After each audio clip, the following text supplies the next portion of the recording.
Es el año 1914, un año de relativa paz y calma, aunque el verdadero ambiente que se respira en Europa es de división, competencia y gran nacionalismo por parte de cada país. La llamada Gran Guerra comenzó con un único asesinato, el del archiduque Francisco Fernando, heredero del trono de Austria-Hungría. Austria-Hungría le recrimina a Serbia el asesinato del archiduque.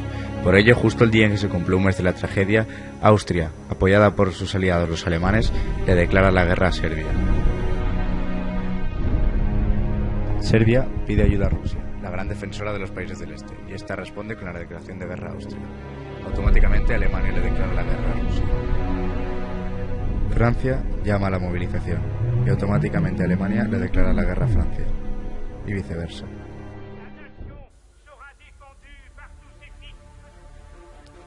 Pese a tratarse de una guerra, la sociedad se lo toma como si fuese algo de lo que enorgullecerse.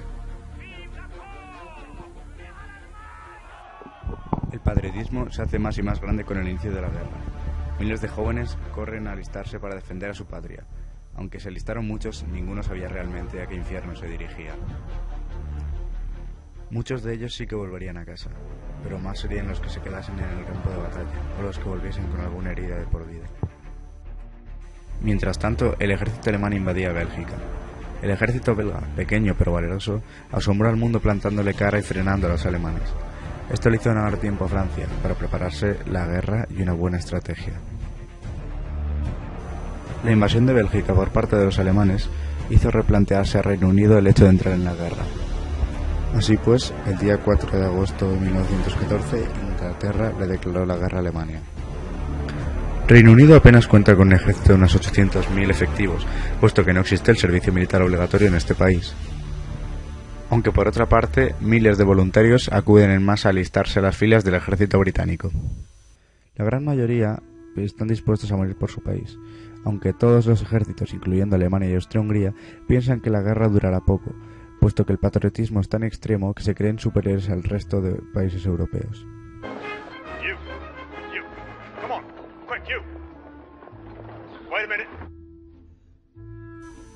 Los voluntarios proceden de todo tipo de clases sociales y de condición económica.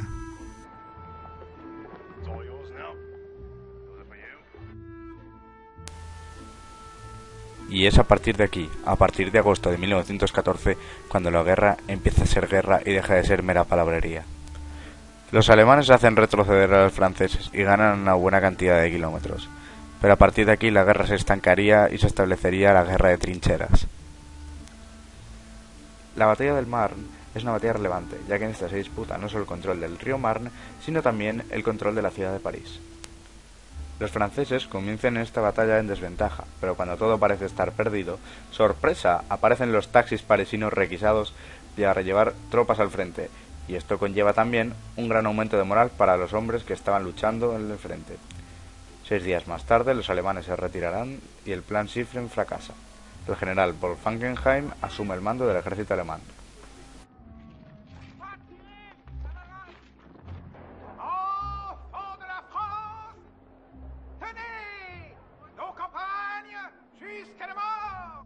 A finales de 1914, la guerra se estanca.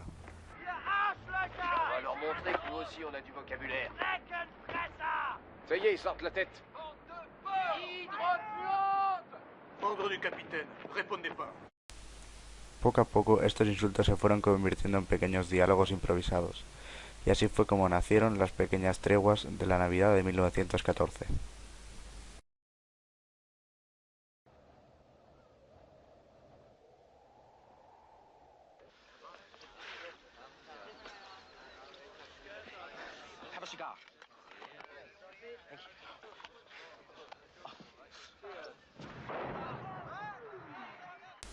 Tanto Francia como Alemania creen que estos acercamientos pueden desempeñar un papel crucial en la guerra, puesto que creen que los soldados pueden empezar a desertar únicamente por haber hecho migas con el enemigo.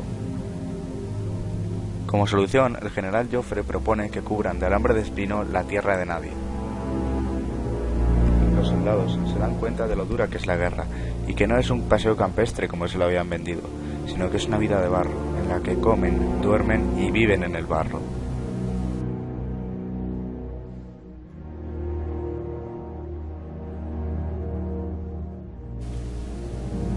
Los soldados ingleses sentían respeto hacia los soldados franceses y viceversa, puesto que ambos estaban en el mismo bando, así que no era raro ver, muchas veces, muestras de afecto por parte de unos hacia otros.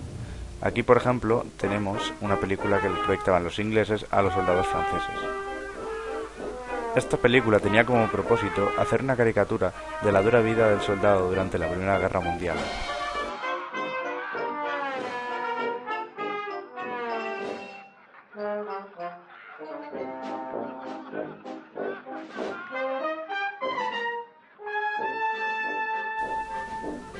Mientras tanto, el odio crecía en la población civil. L'allemand a une odeur spécifique, qui n'a rien à voir avec la nôtre. Rien du tout, car dit-il, sa sudation, sa défécation, son exhalaison montrent qu'il ne contrôle ni ses glandes sécrétrices, ni ses réactions vasomotrices, donc l'allemand peut.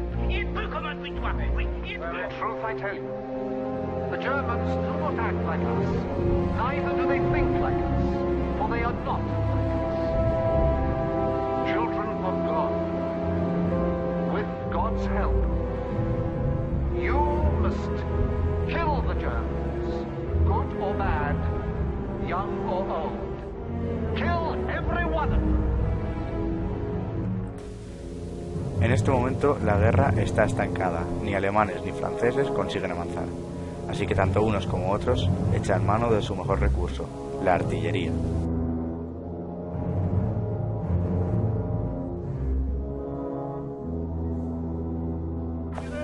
Esta guerra es la feria del obús. Al principio la producción en Francia es de 13.000 obuses por día, sin embargo el general Joffre le reclama a la industria 100.000 obuses por día. También hay que destacar el trabajo de los tapadores. Eran artilleros que cavaban pequeñas galerías debajo de las trincheras del enemigo y las atiborraban con explosivos con el objetivo de hacerlos saltar por el aire y de desestancar así la guerra y poder avanzar. Y así llegamos hasta 1916, el año de las grandes ofensivas.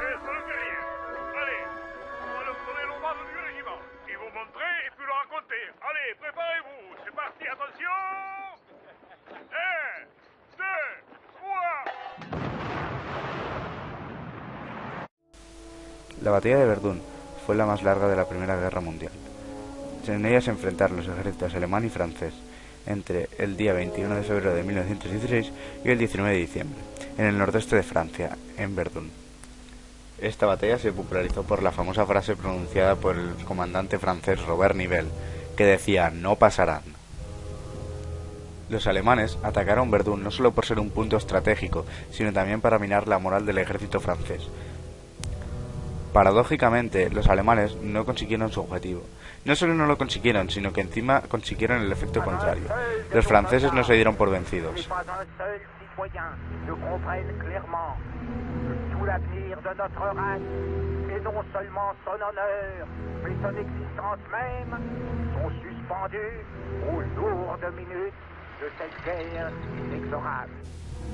En este punto de la guerra, los franceses se sienten más franceses que nunca, y nadie protesta por el alistamiento, que ha sido reducido hace los 18 años.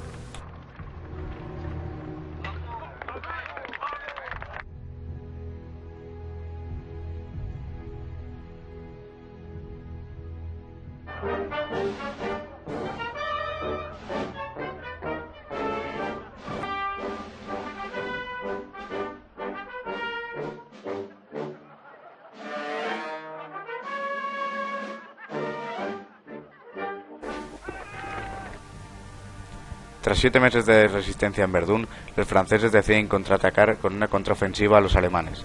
El fuerte de Douaumont es reconquistado. Tras estos 7 meses de resistencia, los soldados se relajan y tienen tiempo de estar tranquilos en las trincheras. Algunos utilizan su tiempo para jugar a las cartas, u otros lo utilizan para echar siestas. Muchos de ellos hace días que no duermen. Durante toda la Primera Guerra Mundial es muy importante la cantidad de avances tecnológicos que se llevan a cabo. Antes he mencionado que los soldados podían disfrutar de estancias tranquilas en las trincheras mientras no combatían, pero llega un momento en el que estas estancias se hacen muy tediosas.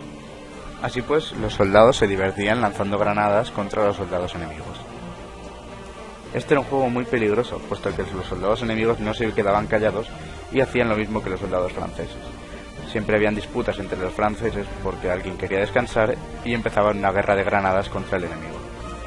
Los franceses consiguieron la victoria en la batalla de Verdún gracias a la batalla del Somme, librada por los ingleses contra los alemanes, que sirvió de distracción y así los franceses pudieron retomar su contraofensiva que tenían planeada desde hace meses.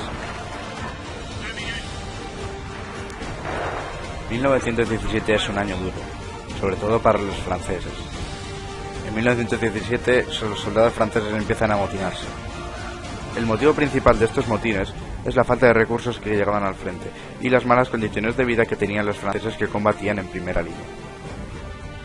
Hasta este momento la guerra ya se ha cobrado cientos de miles de vidas y justo ahora los soldados empiezan a darse cuenta de lo importante que es la victoria, lo importante que es para ellos, lo importante que es para su país y lo importante que es para vengar a los compatriotas caídos.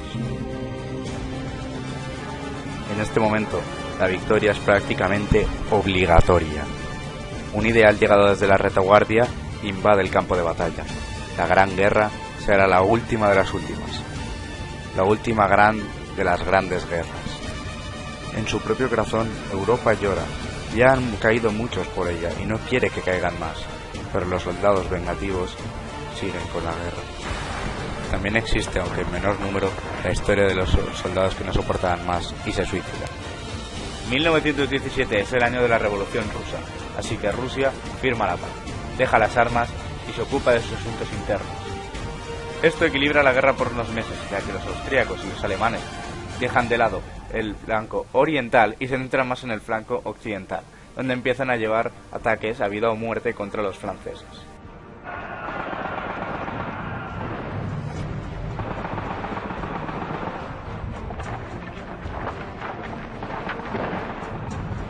El día 7 de mayo de 1915, el RMS Lusitania fue torpedeado y hundido por un submarino tipo U-20 de la flota alemana. Este acontecimiento adelantó la entrada de Estados Unidos en la Primera Guerra Mundial. Estados Unidos llegó a Europa con 2 millones de efectivos listos para combatir, y sus propias innovaciones, como sus propios tanques. Esto reequilibró la balanza que había sido desequilibrada con la salida de Rusia de la guerra. Estados Unidos entró prácticamente al final de la guerra. Un dato curioso es que desde abril a julio de 1918, Guatemala, Nicaragua, Costa Rica, Haití y Honduras le declaran la guerra a Alemania respectivamente. Al fin, en noviembre de 1918, los fusiles callan. Alemania y Austria-Hungría son derrotados y entablan conversaciones de paz. Se firman los armisticios y la paz de Versalles, tratado que más tarde llevaría a Alemania a la Segunda Guerra Mundial.